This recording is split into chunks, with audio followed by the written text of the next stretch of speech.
Meus amigos, o Corinthians vence o Cruzeiro em pleno Mineirão. Torcida do Corinthians deu show, repercutiu muito, né?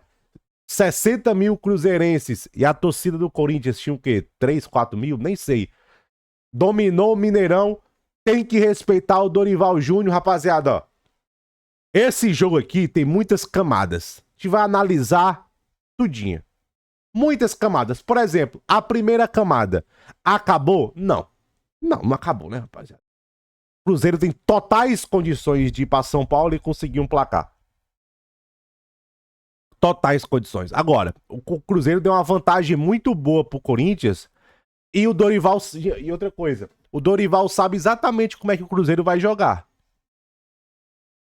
O Dorival sabia como o Cruzeiro jogaria. Parecia que o Dorival treinava o Cruzeiro de tão conhecimento que ele tinha. Vamos lá. Vamos começar aqui. Algumas coisas primeiro. Corinthians e Dorival Júnior. Eu não critiquei muito o Dorival na reta final do Brasileirão. Por quê? Porque tava claro que ele tinha rifado. Tava óbvio que o Corinthians não tava nem aí pra Campeonato Brasileiro. Tava nem aí. O 3-0 lá contra o Cruzeiro... Você, torcedor do Cruzeiro, você viu os dois jogos? Era ou não era um time diferente do outro lado? Hein? Era ou não era? Os caras levam assim, gente, jogador brasileiro, gente, tudo vagabundo, corre quando quer. Você vê o Flamengo ontem contra o Cruz Azul, os caras não correram no primeiro tempo. Jogador brasileiro, time brasileiro, tudo vagabundo. Corre quando quer. Eu falo pra vocês. Então, eu nem critiquei muito porque claramente o foco do Corinthians, igual o Vasco também.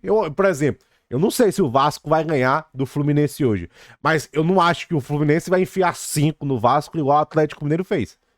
Vai ser um jogo mais duro hoje? Pode ter certeza que vai. Pode ter certeza. Vai ser um jogo mais duro. Então, é diferente. E o Cruzeiro, qual foi o erro do Cruzeiro? O Cruzeiro encarou esse jogo como se fosse um jogo de Campeonato Brasileiro, 30ª rodada do Brasileirão, 18ª do Brasileirão, o mesmo jeito de jogar, as mesmas coisas, o mesmo ritmo. O Corinthians sabia Gente, ó, dá pra você desviar de uma bala quando você sabe que a bala vem. Dá pra você desviar do carro quando você sabe que o carro vem. Não importa a velocidade. Parecia que o Corinthians prevê o futuro. Foi o Corinthians Damos. Mistura do Corinthians com Nostradamus. Corinthians Damos. O Corinthians sabe exatamente o jeito que o Cruzeiro ia atacar, a forma que o Cruzeiro ia atacar. O Corinthians foi pra dentro do Cruzeiro. Vamos marcar alto, vamos pressionar, vamos marcar homem a homem, vamos ocupar o meio-campo. O Carrijo muito bem, Breno Bidon, Flamengo do céu, entendeu? Muito bom jogar. Cara, eu adoro ver o Breno Bidon jogar, rapaziada. Um dia eu espero que a torcida do Corinthians saiba valorizar o jogador que tem na mão. Eu gosto mais do Bidon do que o Moscado quando saiu. Bem mais, bem mais. Eu acho o Bidon, continuo com a mesma opinião. Eu acho o Bidon o melhor prospecto, tipo assim, características raras no futebol, pra mim é o Bidon. Não é nem o Ryan, não. Nada contra o Ryan, mas o Bidon, pra mim, é o melhor prospecto do Brasil. Então, o Corinthians foi pra dentro do Cruzeiro, dominava a posse de bola, o Cruzeiro se assustou com aquilo. E o Corinthians, claramente, eles foram pra tentar fazer um gol, explorar espaço com o Alberto. Claramente, cara, ó, você vê, ó, Depay aberto pela esquerda, o Alberto bem aberto pela direita, porque o Dorival fazia o overload por dentro, o Breno Bidon, ó, pisava até na área às vezes, fazia os overload por dentro, abria, atacava os espaços que o Cruzeiro deixava nas costas com o Depay, ele fazia uma movimentação que era toda hora atacando espaço do Cruzeiro. E o Cruzeiro achei o Cruzeiro muito aberto, aí o Depay faz 1-0. Você vê, no gol do Depay, o Corinthians traciona a bola, ó, Depay. Muito aberto o Cruzeiro, o Corinthians espaçava melhor, se distribuía melhor pelo campo. Fazia um ótimo jogo. Faz 1-0. Quando o Corinthians faz 1-0, aí, ó. Organização, meio-campo. Vamos continuar na pressão no meio-campo.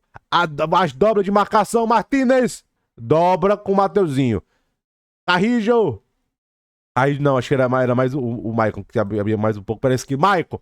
Eu confundi. Maicon dobra na esquerda. E os laterais do Corinthians, defensivamente, foram muito bem. Mateuzinho, Bidu. Entendeu? Muito, muito, muito bem. Você vê que tinha um volante para a esquerda e um volante para a direita. As dobras de marcação. Porque o Cruzeiro ele cria esses overloads. Aí, rapaziada, o Matheus Pereira jogou muito o começo do segundo tempo bem. Caio Jorge muito bem marcado. Arroio nada, Christian nada, o Sinisterra até que entrou bem. O Gabigol entrou nada, o Eduardo entrou nada. E os homens ofensivos do Cruzeiro não jogaram bem individualmente e foram muito bem marcados pelo Corinthians. E o Corinthians o quê? Outra pegada, outra atitude, outra intensidade. Volta pro segundo tempo, aí ele coloca o Jonathan Jesus no lugar do Vilauba, né? E vai pra cima. Só que o Corinthians, novamente, Maicon na esquerda, Martins na direita.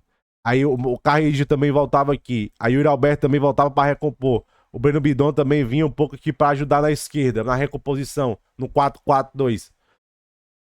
Para se defender, o Corinthians mantinha uma certa linha alta, justamente para manter um pouco mais o meio-campo ocupado, e se defendeu muito bem. E o Cruzeiro não criou muito. Não, tipo assim, eu não lembro de uma grande chance. No final do jogo ali teve uma abafa, mas nada demais. Nada demais. E o Cruzeiro não jogou bem. O Corinthians, rapaziada, sabia exatamente que Cruzeiro via. Sabia exatamente o que o Cruzeiro iria fazer. E o Cruzeiro, novamente, o Corinthians encarou esse jogo como realmente uma semifinal de Copa do Brasil. O Cruzeiro encarou esse jogo como um jogo de Brasileirão na 30ª rodada. Foi basicamente isso. Aplicação tática do Corinthians, vontade e atitude. Tudo isso combinado. Entendeu? É outra mentalidade, é outro jeito, é outra motivação do jogador. Agora o Cruzeiro não fez uma boa partida. O Cruzeiro encolheu no momento que não era para encolher.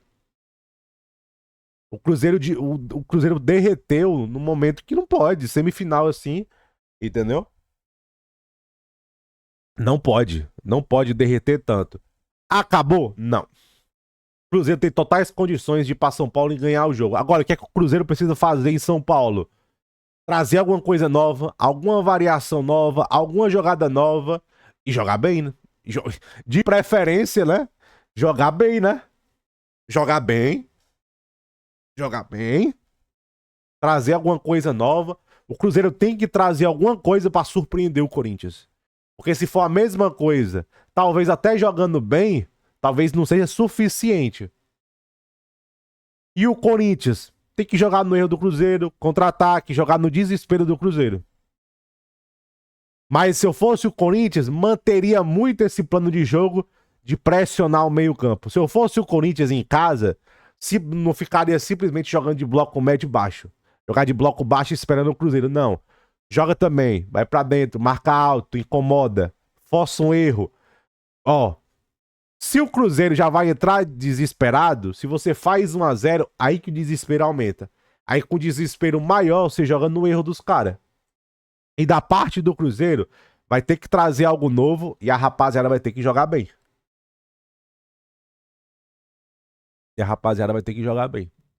Não tem muito choro e muita vela, rapaziada. É basicamente isso. Tem que jogar bem, belezinha? Elogiar aí a torcida do Corinthians. Foi manchete em todo canto. Rapaziada, eu já falei pra vocês. Aqui em Fortaleza tem muito corintiano, mano. Parece que é regra. Essas porra pra torcer pro Corinthians tem tudo ser maluco. Eu não conheço um torcedor do Corinthians que é normal, velho. Nenhum. São tudo maluco, velho. Aqui de Fortaleza, né? É o que eu falo. Não tem um normal. Ave Maria, sou tudo perturbado, abirobado das ideias. Tamo junto.